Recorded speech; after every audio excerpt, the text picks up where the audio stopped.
पिछले 3 दिन से लगातार हो रही झमाझम बारिश आज शाम को ही रुकी थी।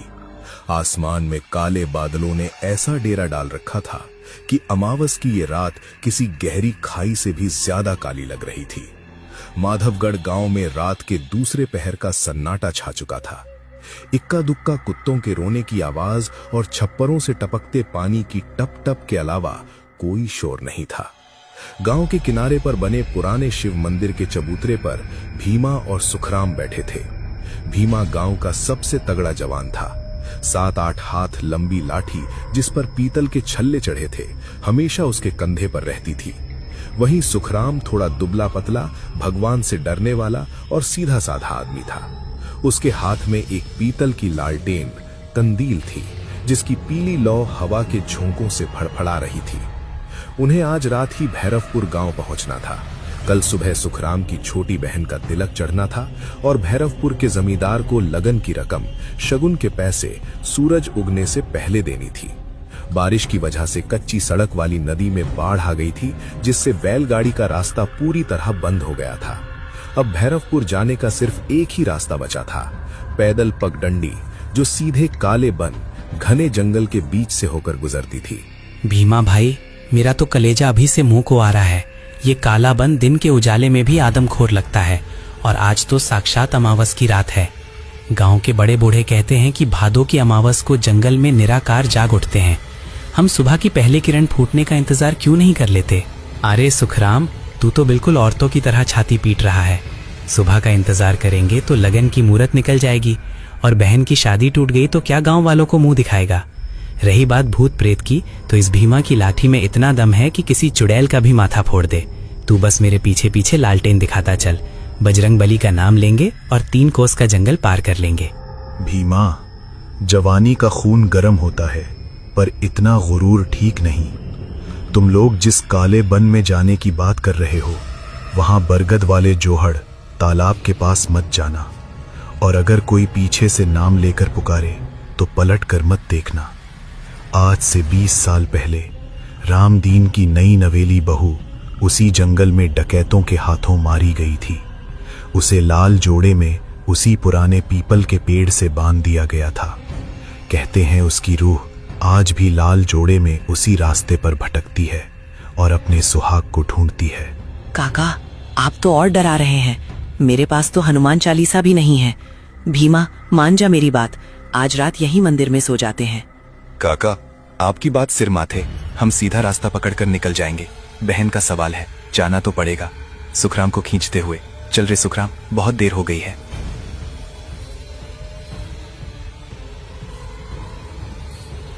भीमा आगे आगे और लालटेन लिए सुखराम पीछे पीछे पगडंडी पर चल पड़े। जैसे ही उन्होंने गांव की सीमा सिवान पार की और जंगल में कदम रखा, हवा का रुख एकदम बदल गया। गांव में जो हवा हल्की और ठंडी थी वो जंगल में आते ही भारी और उमस भरी हो गई। दोनों तरफ बांस और साल के ऊंचे ऊंचे पेड़ थे जो आपस में ऐसे उलझे हुए थे कि आसमान का एक कतरा भी दिखाई नहीं दे रहा था। लालटेन की पीली रोशनी में पेड़ों की परछाइयां ऐसे नाच रही थीं जैसे कोई लंबे लंबे हाथों वाले दानव रास्ता रोककर खड़े हों। पैरों के नीचे कीचड़ और सड़े हुए पत्तों की चर मर आवाज गूंज रही थी। बरसाती मेंढकों की टर डर और झींगरों की आवाज इतनी तेज थी कि कानों के पर्दे फट जाएं। भीमा, तू लाठी कस के पकड़ना। मुझे तो हर पेड़ के पीछे कोई खड़ा हुआ दिख रहा है और ये उल्लू कैसे मनहूसों की तरह रो रहे हैं, हे राम रक्षा करना। सुखराम, तू हे राम जपने के अलावा अपना मुंह बंद रख। तेरे डरने की आवाज से असली में कोई जानवर आ जाएगा। बस सीधे देखता रहे। दोनों करीब 1 कोस का रास्ता तय कर चुके थे। अब वे जंगल के सबसे घने और पुराने हिस्से में थे। अचानक जंगल का शोर एकदम से बंद हो गया। मेंढक, झींगुर, उल्लू सब एक पल में खामोश हो गए। सन्नाटा इतना गहरा था कि सुखराम को अपने ही दिल के धड़कने की आवाज किसी ढोल जैसी सुनाई देने लगी। हवा बिल्कुल रुक गई। लालटेन की लौ जो अब तक हवा से हिल रही थी वो एकदम स्थिर हो गई, लेकिन उसकी रोशनी अजीब सी नीली पड़ने लगी। तभी कीचड़ और सड़े पत्तों की बदबू के बीच एक नई महक घुलने लगी। ये महक बहुत तेज और मीठी थी। ये चमेली के फूलों और ताजी जलाई गई लोबान या धूप की मिली जुली महक थी जो अक्सर नई दुल्हनों के कपड़ों से या सुहाग रात के कमरों से आती है। भीमा रुक जा भाई। तुझे ये खुशबू आ रही है? इतनी रात को इस बीहड़ जंगल में चमेली का इत्र कहाँ से आया? काका ने कहा था ना, वो लाल जोड़े वाली औरत। वहम है तेरा सुखराम, जंगल में जंगली फूल खिलते हैं, उसी की महक होगी। तू रुक क्यों गया? जल्दी पैर बढ़ा, यहाँ से निकलना होगा।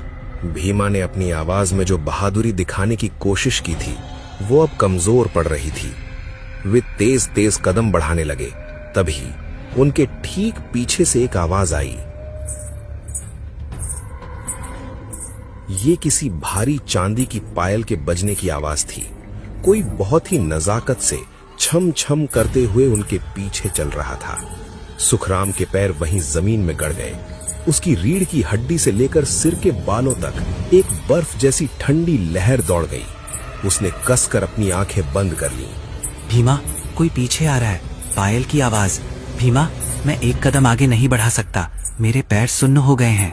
पीछे मत देखना सुखराम, काका ने मना किया था। कोई नहीं है, बस हवा की आवाज है। मेरी धोती का कोना पकड़ और आंखें बंद करके चलता रहे। वे दोनों लगभग दौड़ने की हालत में आगे बढ़ने लगे, लेकिन पायल की आवाज वो उनके पीछे ही थी और अब वो आवाज तेज होती जा रही थी। छमा छम छम छम। ऐसा लग रहा था जैसे वो जो भी है वो उनके कदमों से कदम मिलाकर चल रही है। अगर ये तेज चलते तो आवाज तेज हो जाती, अगर ये धीमे होते तो पायल भी धीमी हो जाती। तभी जंगल के उस सन्नाटे को चीरती हुई एक औरत की रोने की आवाज गूंजी। ये रोना किसी साधारण इंसान का नहीं था, ये बहुत ही दर्दनाक, सुर में और रूह कंपा देने वाला रोना था। आवाज बिल्कुल उनके दाहिनी तरफ से आ रही थी। सुखराम ने डर के मारे लालटेन भीमा की तरफ खिसकाई। लालटेन की रोशनी में जो नजारा उनके सामने था उसने भीमा जैसे पहलवान के भी पैरों की ताकत खींच ली। उनके रास्ते से ठीक 10 कदम दूर एक बहुत ही पुराना सूखा हुआ बरगद का पेड़ था। उस पेड़ की टहनियां किसी कंकाल की उंगलियों जैसी लग रही थी और उस पेड़ की एक मोटी जड़ पर कोई बैठा था। वो एक औरत थी। उसने चटक लाल रंग का राजपूती घाघरा और ओढ़नी पहन रखी थी। ओढ़नी पर भारी सोने का काम था जो लालटेन की रोशनी में चमक रहा था और पैरों में मोटी चांदी की पायल। उसने अपना चेहरा घूंघट से ढक रखा था और वो अपना सिर घुटनों पर रखकर जोर जोर से रो रही थी। अरे कोई है, कोई ऐसा भागन की मदद करेगा। मेरे ससुराल वाले मुझे इस घने वन में अकेला छोड़ गए हैं। मेरे पैरों में कांटे चुभ गए हैं। मुझे रास्ता नहीं सूझ रहा। क्या कोई मुझे मेरे पिया के पास छोड़ आएगा? हे बजरंग बली, हे संकट मोचन। भीमा, ये इंसान नहीं है, इसके पैरों की तरफ देख। लालटेन की रोशनी इसके पैरों पर पड़ रही है, लेकिन इसकी परछाई जमीन पर नहीं बन रही। ये वही डकैतों द्वारा मारी गई चुड़ैल है। कौन है तू और इतनी रात गए इस काले वन में क्यों बैठी है? सीधे सीधे रास्ता छोड़ दे। हम भले घर के आदमी हैं, हमारे पास कोई जेवर पैसा नहीं है। औरत का रोना एकदम से बंद हो गया। जंगल में फिर से मौत जैसा सन्नाटा छा गया। उस औरत ने धीरे धीरे अपना सिर उठाया। अभी भी उसका चेहरा घूंघट के पीछे ही था, लेकिन अब उसकी आवाज में कोई दर्द नहीं था, बल्कि एक खौफनाक गूंज थी, जैसे एक साथ कई औरतें बोल रही हों। जेवर पैसा? मुझे पैसा नहीं चाहिए भीमा, मुझे तो सुहाग चाहिए। 20 साल से भूखी हूँ और तुम दोनों का खून बहुत जवान और मीठा महक रहा है। ये कहकर उस औरत ने धीरे से अपने हाथों को जमीन पर रखा और बिना घुटने मोड़े किसी रेंगने वाले कीड़े की तरह एक झटके में खड़ी हो गई।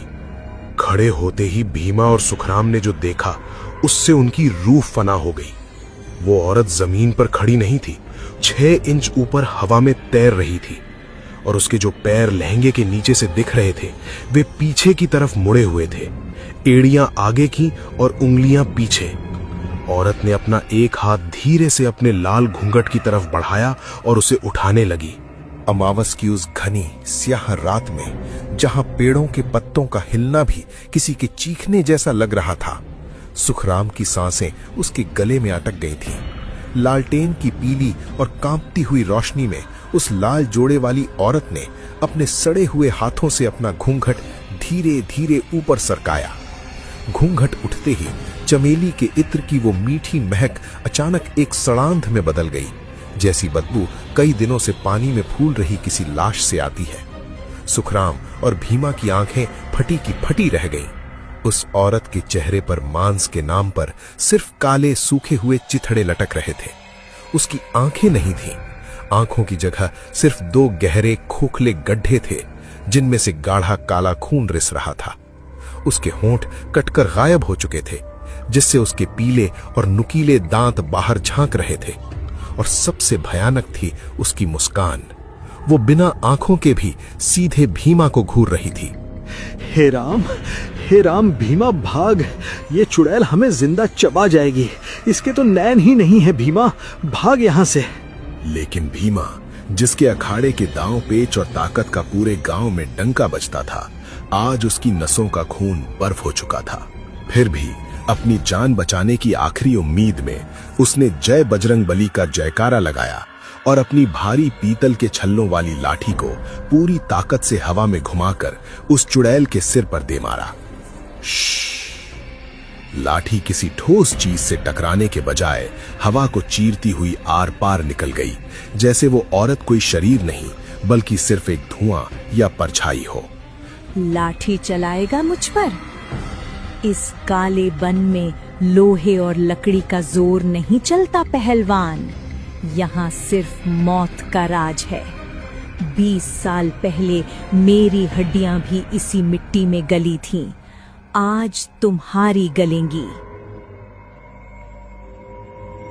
सुखराम ने कांपते हाथों से कीचड़ में गिरी लालटेन उठाई और दोनों बेतहाशा बिना रास्ता देखे घनी झाड़ियों और कंटीले पेड़ों के बीच घुस गए।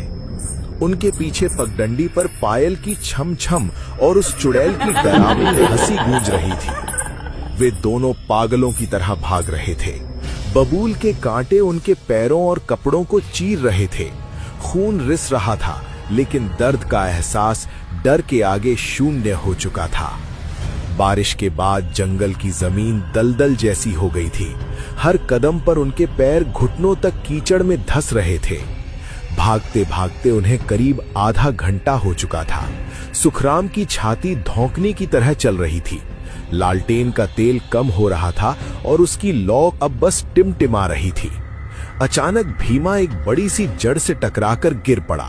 सुखराम, रुक जा, जरा सांस लेने दे, फेफड़े फट जाएंगे। लगता है हम उस डायन से बहुत दूर आ गए हैं। आवाज आनी बंद हो गई है। हम रास्ता भटक गए हैं भीमा। मैंने कहा था सुबह चलेंगे, पर तुझे अपनी लाठी का बड़ा घमंड था। मेरी बहन का क्या होगा? हम यहाँ से जिंदा बाहर नहीं निकल पाएंगे। देख, लालटेन भी बुझने वाली है। भीमा ने चारों तरफ देखा। सब कुछ अनजान था। ऊंचे ऊंचे पेड़ों ने एक ऐसा जाल बुना था कि तारे भी नहीं दिख रहे थे। सन्नाटा फिर से छा गया था, लेकिन ये सन्नाटा सुकून देने वाला नहीं, बल्कि किसी बड़े तूफान से पहले की खामोशी थी। तभी उनके ठीक ऊपर के पेड़ से पत्ते गिरने की आवाज हुई। सर सर, जैसे कोई बहुत भारी चीज डालियों के बीच रेंग रही हो। दोनों ने एक साथ ऊपर देखा, लेकिन घुप अंधेरे में कुछ नजर नहीं आया। फिर हवा में एक जानी पहचानी आवाज गूंजी। भीमा, ओ भीमा, बेटा सुखराम, कहाँ हो तुम दोनों? मैं पुजारी दीनदयाल। मुझे चिंता हो रही थी तो मैं पीछे पीछे आ गया। मेरी लालटेन बुझ गई है। आवाज दो बेटा, कहाँ हो? पुजारी काका की आवाज सुनकर सुखराम की आंखों में चमक आ गई। उसे लगा जैसे भगवान ने उनकी सुन ली है। वो काका को पुकारने के लिए आगे बढ़ा, लेकिन भीमा ने झपटकर सुखराम का मुंह अपने भारी हाथ से दबा दिया। पागल हो गया है? काका बूढ़े हैं, वो रात में इतनी दूर जंगल में कैसे आ सकते हैं? और वो तो मंदिर में सो रहे थे। ये कोई छलावा है। वो डायन हमारी आवाज सुनना चाहती है। सुखराम ने सहम कर हामी भरी। तभी पेड़ के ऊपर से पुजारी काका की आवाज अचानक बदल गई। वो आवाज अब काका की नहीं, बल्कि उसी चुड़ैल की थी, जो अब बिल्कुल उनके सिर के ऊपर वाले पेड़ की डाली पर बैठी थी। बहुत समझदार हो गया है पहलवान, लेकिन तुम मेरे बिछाए हुए जाल से नहीं बच सकते। जरा अपनी लालटेन की रोशनी आगे करके देखो, तुम कहाँ पहुँच गए हो? सुखराम ने कांपते हाथों से लालटेन को थोड़ा ऊपर उठाया। पीली और कमजोर रोशनी जैसे ही आगे पड़ी, सामने का नजारा देखकर दोनों के पैरों तले जमीन खिसक गई। वे भागते भागते जंगल के सबसे मनहूस और डरावने हिस्से में आ गए थे। सामने एक बहुत बड़ा, हरा और काई से ढका हुआ सड़ा तालाब था। तालाब के पानी से सड़े हुए जीवों की भयानक बदबू आ रही थी और तालाब के ठीक बीचों बीच एक विशाल, सैकड़ों साल पुराना बरगद का पेड़ खड़ा था। उस बरगद की जटाएं किसी फांसी के फंदे की तरह पानी को छू रही थी। ये वही बरगद वाला जोहड़ था जहां जाने से पुजारी दीनदयाल काका ने उन्हें सख्त मना किया था। ये वही जगह थी जहां 20 साल पहले उस नई नवेली दुल्हन को डकैतों ने पेड़ से बांधकर मार डाला था। भीमा, हम मर गए। ये तो बरगद वाला जोहड़ है। हम भागकर उसी डायन के घर में आ गए। हे भगवान, मेरी माँ, मेरी बहन, मुझे बचा लो। तभी लालटेन की लौ तेजी से फड़फड़ाई और एक झटके में बुझ गई। चारों तरफ सिर्फ और सिर्फ घना, अंधा कर देने वाला अंधेरा छा गया। सुखराम की चीख भी उस अंधेरे में घुट कर रह गई। अचानक जोहड़ के सड़े हुए पानी में कुछ बुलबुले उठने लगे। भड़ भड़ भड़। पूरे तालाब पर लाल और नीले रंग के हजारों जुगनू मंडराने लगे, जिससे वहां एक अजीब सी डरावनी नीली रोशनी फैल गई। उस नीली रोशनी में भीमा ने जो देखा, उससे उसका पहलवानों वाला सीना भी खौफ से सिकुड़ गया। जोहड़ के पानी से वो औरत धीरे धीरे बाहर निकल रही थी। उसका लाल लहंगा पानी से भीगकर शरीर से चिपका हुआ था। उसके उल्टे पैर पानी की सतह पर ऐसे चल रहे थे जैसे जमीन पर चल रहे हों। उसके हाथ में एक पुरानी जंग लगी दराती थी जिससे टप टप खून गिर रहा था। सुखराम, पीछे हट। आज या तो ये डायन बचेगी या भीमा पहलवान। तू यहाँ से उल्टे पैर भाग जा। अगर मैं ना बचूं तो मेरी माँ को कह देना कि उसका बेटा पीठ दिखाकर नहीं मरा। तेरी माँ को रोने के लिए तेरी लाश तक नहीं मिलेगी भीमा। आज तेरे खून से मैं अपने सुहाग की प्यास बुझाऊंगी। चुड़ैल ने एक भयानक चीख मारी जो इतनी तेज थी कि बरगद के पेड़ से सैकड़ों चमगादड़ फड़फड़ाते हुए उड़ गए। वो हवा में उछली और सीधे भीमा की तरफ झपटी।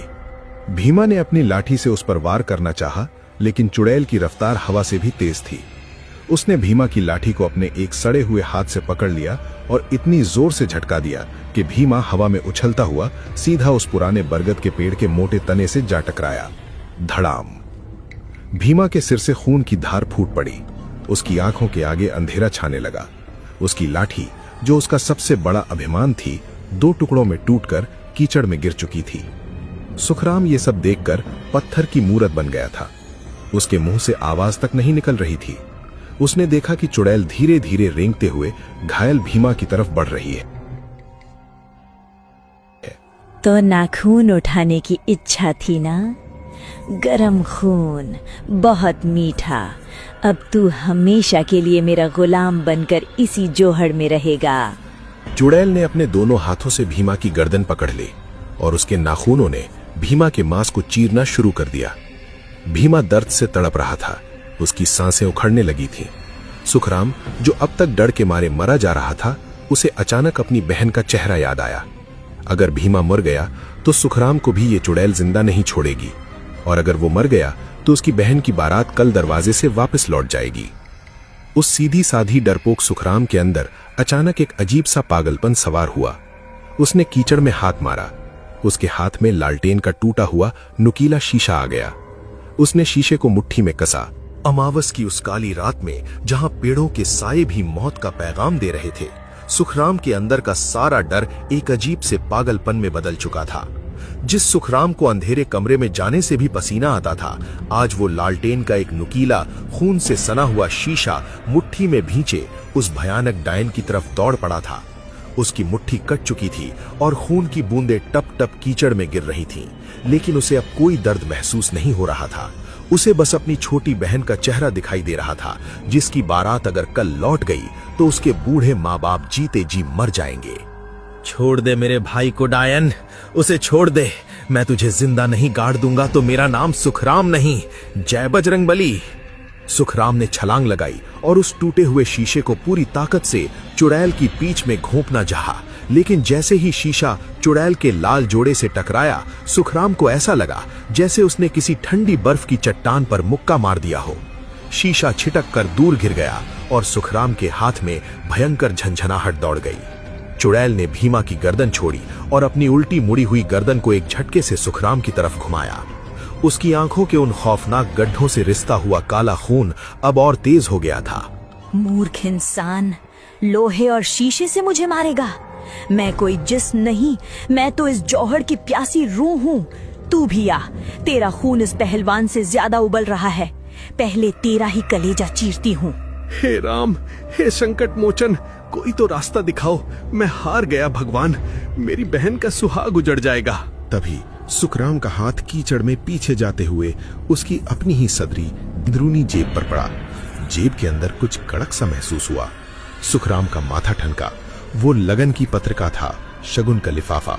गांव से निकलते समय दीनदयाल काका ने शिव मंदिर की भभूत, साबुत हल्दी की गांठ और सिंदूर उस शगुन के लिफाफे पर लगाया था और उसे लाल कलावे मौली के धागे से बांधा था।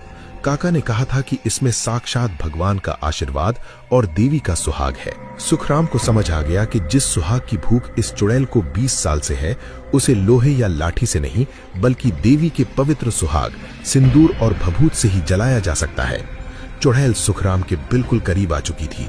उसके सड़े हुए हाथों के लंबे और काले नाखून सुखराम की आंखों को नोचने के लिए आगे बढ़े। हे राम, हे संकट मोचन, कोई तो रास्ता दिखाओ। मैं हार गया भगवान, मेरी बहन का सुहाग उजड़ जाएगा। जय हनुमान ज्ञान गुण सागर, जय कपीसति लोक उजागर। हनुमान चालीसा की ये पहली चौपाई सुनते ही चुड़ैल के शरीर में एक तेज कंपन हुआ। वो एक पल के लिए पीछे हटी और उसने अपने दोनों हाथों से अपने कान ढक लिए। चुप कर, मुंह बंद कर अपना, मैं तेरी जबान खींच लूंगी। लेकिन सुखराम नहीं रुका। उसने फुर्ती से अपनी जेब से वो शगुन का लिफाफा निकाला।